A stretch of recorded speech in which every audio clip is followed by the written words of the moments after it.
Bismillahirrahmanirrahim. Assalamu alaykum, hurmatli televizor ko'ruvchilar. Istiqlol kunlik xabarlarimizni ko'rishinglarni qizg'in qarshi olamiz. Men Abdullah Yalqin. Programmamizda vatanimiz Sharq Turkiston va dunyoda bo'lib o'tgan kun tartibidagi xabarlarni huzuringizga sunish qilishimiz. Qaynamizda diqqatinglar ekranimiz bo'lsin.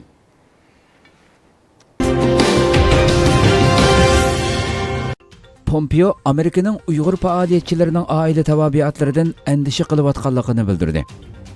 Amerika ovozi to'rining xabarida bildirilishicha, Amerika tashqi ishlar ministri Mike Pompeo 5 noyabr e'lon qilgan bayonotida chet eldagi Uyg'ur faoliyatchilarining oila tabiatlarining Xitoy doiralari tomonidan qiyin qistoqqa elinayotganligini, tutqun qilingan kishilarning ahvolidan andisha qilayotganligini bildirdi. U bayonotida Xitoy doiralarining parakanda qilish, tutqun qilish, qamab qo'yish qatorliq vositalar bilan Uyg'ur faoliyatchilarining va Xitoyning jinoyatlari haqida guvohlik beruvchilarning oila tabiatlarini qiyin qistoqqa elib kelganligini, ularning ahvolidan qattiq andisha qilayotganligini bildirdi. U Twitter hisobotida Xitoyning qiyin qistoqlarda qazo qilgan Zumrat Davudning dadasiga ta'ziya bildirib, Zumrat Davudning Xitoyning jinoyatlarini fosh qilish uchun ko'rsatgan jasoratiga va tirishchanligiga rahmatini bildirdi. U yana Beijing doiralarini chet eldagi Uyg'urlarga qaratgan parakandichilikni to'xtatishga, ularning oilasidagilar bilan normal aloqa qilishini kafolatlantirishga chaqirdi.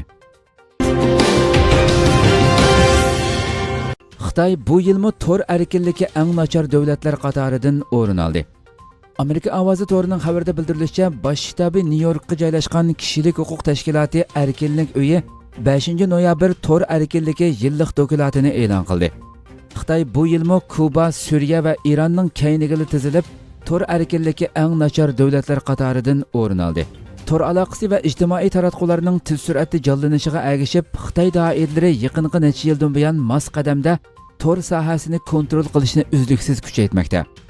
Dokumentda ko'rsatilishicha, Xitoyning uchurlarni kontrol qilish, tekshirish harakatlari tarixda ko'rilib boqmagan darajaga yetgan. Bu yildagi to'r erkinligi vaziyati burunqidan texmo nacharlashgan. Dokumentda Xitoy doiralarining zo'r turkumdagi hisobotlarni va mazmunlarni yuyib turadiganligi, Ündidarga o'xshash ijtimoiy aloqa, savdo, pul muomala qatorliq barliq sohalarga bog'lanib qolgan aloqa vositalarini cheklaganda fuqarolarning normal hayot kechirishining to'salg'uga uchraydiganligi ko'rsatib o'tildi. Xabarda yana ma'lum Uyg'ur kishining aloqa xotirasidagi bir tunishi Makkaga borganligi uchun uning necha kun so'roqqa tortilganligi misol qilib o'tilgan.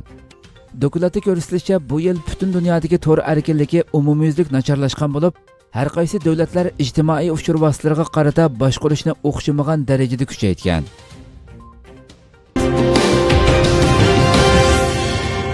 Hong Kongning kommunist-parast palata a'zosi pichoqliq hujumga uchradi. Xabarlarda ma'lum bo'lishicha, Hong Kongdagi palata a'zosi He Junyao bugun atigan noma'lum bir yosh tarafidan pichoqliq hujumga uchrab, yenik yaralangan. Bildirilishicha, He Junyao Hong Kongning Tunmin rayonidagi ma'lum savdo saroyida turayotganda, ma'lum bir yosh uning qo'llovchisi qiyofatida uning bilan paranglashgan. Orqadan to'satdan pichoqini chiqarib, uningga hujum qilgan. Naq maydonda tortilgan sinliq ko'rinishga asoslanganda vaziyat tezlik kontrol qilingan bo'lib, pichoqliq yosh qo'lga olingan. Ma'lum bo'lishicha, He Junyao doktorxonaga opirilgan bo'lib, yarasi yenik ekan. Hong Kong palata a'zosi He Junyao izchil kompartiyani qo'llab kelganlardan biri bo'lib, necha kun burun Angliyaning Anglia Ruskin universiteti uningga berilgan faxriy doktorlik unvonini bekor qilganligini e'lon qilgan edi. Bildirilishicha, navbatda hujum qilgan kishiga aloqador tekshirishlar boshlangan. Qahira aerodromida tutib qilingan Uyg'urni Turkiya qabul qildi. 23 oktyabr Saudiya Arabistondan Misrga qaytarilib, Qahira aerodromida tutib qilingan Sidiqullah Nurmamat, Sharq Turkiston tashkilotlar birligi raisi Hidoyatullah O'g'izxonning tirishchanligi Turkiya hukumatining quchoq ochishi bilan 5 noyabr tushda Turkiyaga qaytib keldi. Sidiqullah Nurmamat 3 oylik Misrda turish ruxsati bilan 27 oktyabr qo'yib berilgan. Lekin uning 3 oydan keyingi ahvolining qanday bo'lganligi noma'lum bo'lib, boshqa bir davlatga ketib olib, Misr hukumatining Xitoyga o'tkazib berishidan qutulish chorasi ustida jiddiy o'ylangan. Oxiri Turkiyada faoliyat qilayotgan Sharq Turkiston tashkilotlar birligi raisi Hidoyatullah O'g'izxonga telefon qilib, Misr hukumatining faqatli 3 oylik turish ruxsati berganligini, 3 oy ichida yoki 3 oy o'tgandan keyin nega berishini, nada turishini bilmaydiganligini, oxiri Uyg'urlarga quchoq ochib kelayotgan Turkiyaga berib olishni o'ylashganligini bildirgan va uningga bu jihatda yordam qilishni murojaat qilgan. Hidayatullah O'g'izxon darhol harakatga kelib, Turkiya Ichki ishlar ministrligidagi aloqador rahbarlar xalq vakillari bilan ko'rishib, Sidiqulloh Nurmamatning xatar ostida qolganligini bildirgan va uning Turkiyaga kelishiga ruxsat qilish haqida bir necha qitim iltimos sungan. Sidiqulloh Nurmamat Hidayatullah O'g'izxonning yo'l ko'rsatishi bilan tunugun Turkiyaning Sabiha Gökçen aerodromiga tushgan bo'lib, 2 soat to'xtatib qo'yilgandan keyin Turkiyaga kelishiga ruxsat qilingan. Xitoy vatanimizni eng muhim cho'chqa boqmachilik bazasiga aylantirishni qaror qildi. Atalmış Uyg'ur Abnum rayonlik hukumat 2 noyabr kuni hukumat a'zolarining kengaytirilgan yig'inni chaqirib, vatanimiz Sharq Turkistonni Xitoydagi eng muhim cho'chqa boqmachilik bazasi qilib qurib chiqish masalasini muzokara qilgan. Xitoy taratqullarining oshkorlashicha, atalmış Uyg'ur Abnum rayonlik hukumatining raisi Shuhrat Zokir riyosatchilik qilgan yig'inda rayondagi cho'chqa boqmachilik egiligining tipini o'zgartib, uning darajasini texmo o'stirish masalasini muzokara qilgan.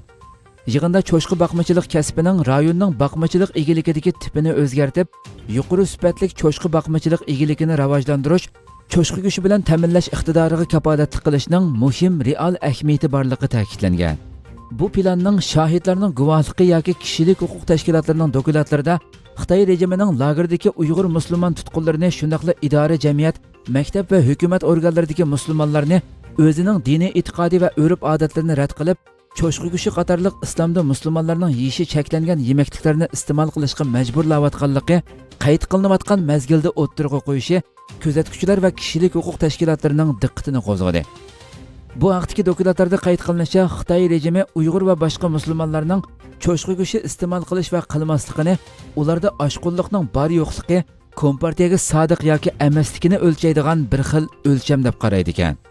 Xitoyning lagerdagi tutqunlarga tutgan muomalasi va Xitoyning Uyg'ur oilalariga qaratgan qo'shmoq tuqqandarchilik siyosatlaridagi musulmonlarning diniy e'tiqodi, urf-odatlariga xilof qilmishi ba'zi kuzatuvchi va faoliyatchilarda Xitoyning mazkur planiga qarata jiddiy savol paydo qildi. Kanadadagi Xitoy o'qituvchisi, yozuvchi va jurnalist Shing Shui xonimning qarashicha, bu plan nuqul iqtisodiy masala emas ekan. U buning orqasiga ba'zi maqsadlarning yoshiringanligini bildirdi. Uning qarashicha, agar hukumat bu xil boqmachilikni Uyg'ur dehqonlarining bir xil tirikchilik usuliga aylantirishni planlayotgan bo'lsa, bu Uyg'urlarga qilingan ig'ir ahonat hisoblanadi ekan. Amerika Tamojna va chegara qo'g'dash idorasidan Sharq Turkistondan kirgan mahsulotlarni tekshirish talab qilindi. Amerika Davlat Majlisi a'zolari va shuningdek Amerika Davlat Majlisi qaramog'idagi Xitoy ishlari ijroiya komiteti raislari Marco Rubio va James McGovern 5 noyabr kuni Amerika Tamojna va chegara qo'g'dash idorasining ijroiya raisi Mark Morganga rasmiy maktub yo'llab, uningdan Amerikaning mavjud qonunlariga asosan Sharq Turkistondagi majburiy emgak asosida ishlab chiqarilgan mallarning Amerikaga kirishini to'sish va tekshirish elib berishini talab qildi. Xitoy ishlari ijroiya komiteti tomonidan e'lon qilingan bu bayonotdan qaraganda, yuqoridagi bu maktub Amerika Davlat Majlisida chaqirilgan Sharq Turkistondagi majburiy emgak temaliq guvohlik berish yig'inining xulosasiga asosan yozilgan. Bayonotda Sharq Turkistonda ishlab chiqarilgan mahsulotlarda majburiy emgak borligi haqida ishonchli faktlar borligi va bu mahsulotlarning Amerika bozoriga kirishining Amerikadagi mavjud qonunlarga xilof bo'lganligi ta'kidlangan. Senator Marco Rubio va James McGovernlar Amerika Tamojna va chegara qo'g'dash idorasining ijroiya raisi Mark Morganga yozgan xatida ularning yaqinda Xotan Tayda shirkatiga oid mahsulotlarni chegarada tutib qolganligini tabriklagan va shundaqla Mark Morgan apandidan bu vaqtdagi tadbirlarni yanada ching'itib, Sharq Turkistondan kirgan to'qimachilik va boshqa mahsulotlarga qarata umumyuzlik to'xtatib qo'yish buyrug'i chiqarishi orqali Amerika iste'molchilarining Sharq Turkistonda insoniyatga qarshi jinoyat deb qaralayotgan 1 milliondan ortiq Uyg'ur va boshqa millatlarning tutqun qilinishi va rayondagi keng ko'lamlik nazorat harakatiga hamdamda bo'lib qolmasligiga kafolatlik qilishini umid qilamiz deb talab qilgan. Washington Postasi gazeti Xitoyda har kuni Xrustal kechasi yuz beryotidi mavzuliq maqola e'lon qildi. Xitoy rejimi tarafidan Uyg'urlarga yurgizilayotgan kundalik besim siyosatlari va u yerda 2 milliondan ortiq Uyg'ur va boshqa yerlik millatlarning sababsizlik qamalgan lagerlarga oid inchki detallar asta-asta suv yuziga chiqayotgan mushu kunlarda nurg'un kuzatuvchilar bu siyosatlarning amaliyotda Uyg'urlarni yer sharidan o'chirib o'tishni maqsad qilgan asosda sistemalik va planli holda ijro qilinayotgan siyosatlar ekanligidek bir nuqtada o'rtoqlashmoqda. Yana bir qism kuzatuvchilar buni tarixda natsistlar hokimiyati tarafidan yahudiylarga yurgizilgan siyosatlarga o'xshatmoqda. Ana shunday maqolalarning biri 3-noyabr kuni Amerikadagi nufuzli gazetlardan Washington Pochtasi gazetining tahrirat sahifasi muharriri Fred Hyde tarafidan e'lon qilindi. Xitoyda har kuni kristal naxt yuz beryotidi, ya'ni Xitoyda har kuni kristal kechasi yuz beryotidi mavzusida e'lon qilingan bu maqola zo'r ta'sir qo'zg'adi. Avtor tarafidan mavzuda ishlatilgan kristal naxt germanchadagi kristal kechasi degan so'z bo'lib, bu vaqa tarixda aynak chaqilgan kecha yoki noyabr programmasi deb ataladi. Tarixiy manbalarda ma'lum bo'lishicha, kristal kechasida, ya'ni 1938-yili 9-10 noyabr kunlari natsistlar hokimiyati ostidagi askariy kuchlar va odatdagi ammo yahudiylarga qarshi keng ko'lamli hujum qo'zg'ab, ularning joniga, mol-mulkiga qasd qilgan. 2 kunduz va bir kecha davom qilgan zo'ravonlik hujumlarida yahudiylarga oid 1000 dan oshiq sinagog, 7500 dan oshiq ish tijorat o'rni bulang-talang qilingan. Yahudiylarning maktablari, doktorxona va mozorliqlari vayron qilingan. 16 yoshdan 60 yoshgacha bo'lgan 30 ming atrofida yahudiy erlari tutqun qilinib, lagerlarga qamalgan. Germanlar ayni chog'da yahudiylarning mavjudligiga qaratilgan bu hal qilg'uch zarbini kristal naxt, ya'ni kristal kechasi deb atagan. Washington Pochtasida e'lon qilingan maqolada Uyg'urlarning har kuni mana bu kristal kechasini boshdan kechirayotganligi ifodasi qilindi. Maqola tuvandagi jumlalar bilan boshlangan. 81 yil ilgariki mushu haftada aynak chiqilgan kecha deb tonildigan harakat yuz berib, yuzlagan yahudi sinagoglari va mozorliqlari vayron qilingan. Minglagan yahudi tijorat o'rinlari talon-taroj qilingan. Mana bu Sobibor, Treblinka qatorliq qirg'inchilik lagerlarida irqiy qirg'inchilikning boshlanishi uchun etilgan tunji pay o'q edi. Xitoyning g'arbida masjidlarni o'rish va mozorliqlarni chiqishdek vahshiy qilmish davom qilmoqda. Ikkinchi dunyo urushidan beri ancha ko'rilib boqmagan bu madaniyat qirg'inchiligi harakatida minglagan islomchi diniy o'rinlar vayron qilindi. Az deganda 1 million musulmon lagerlarga qamaldi. Yashangan imomlar kishanlandi, yoshlar dinidan tenishga majburlandi. Lagerga qamalmaganlar bo'lsa, diniy irodasiga xilof holda Ramazonda yeb ichishga, haroq tamaki iste'mol qilishga majburlandi. Namoz o'qishdan, Qur'on o'rganishdan va haj qilishdan cheklandi. Ammo insoniyatga qarshi elib berilayotgan bu jinoyatning eng kishini hayron qoldiradigan bir alohidligi bo'lsa, Xitoy rejimi o'zining 21-asrdagi bu besim siyosatini va qotilligini shu joyning o'zidan xabar elishni to'sish orqali dunyodan yushirib qo'yayotdi. Barzani Turkiyaning kurdlar bilan emas, PKK bilan masalasi borligini bildirdi. Iroq Kurd rayonlik hukumatining bosh ministri Nechirvan Barzani Turkiyaning suriyalik kurdlar bilan emas, terrorlik tashkiloti PKK bilan masalasi borligini aytdi. Turkiya ovozi radiosi xabarida bildirilishicha, Nechirvan Barzani Markaziy Erbilga joylashgan O'rta Sharq tadqiqotlari institutining bir yig'inida Suriya va PKK to'g'risida to'xtaldi. U Turkiyaning Suriya kurdlari bilan hech qanday bir masalasi yo'qligini ta'kidlab, Turkiyaning boshdan tortib Suriyadagi kurdlar bilan bir masalasi yo'q, biroq PKK bilan masalasi bor dedi.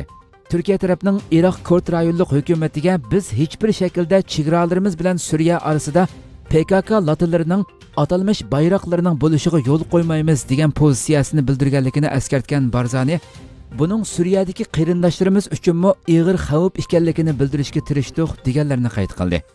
PKKning Suriyadagi mavjudiyatiga norozilik bildirgan Barzani, birdan-bir istikimiz kurdlarning PKK bilan orasiga musobaqa qo'yishdir. PKK Suriya kurdlaridan foydalanib o'zini yo'lliqlashtirishga urindi va afsuski navbatdagi bosqichga kelindi deganlarni so'zlarga ilova qildi. Hurmatli televizor ko'ruvchilar, shuna qilib bugungi xabarlarimiz mushu yerda oxirlashdi. Inshaalloh atigi xabarimizni ko'rishgacha sizlarni Janobiy Alloh topshiramiz. Shuna qilib program oxirida ekran orqasidagi barcha xizmatdoshlarimga ko'pdan ko'p rahmat aytaman. Assalomu alaykum va rahmatulloh.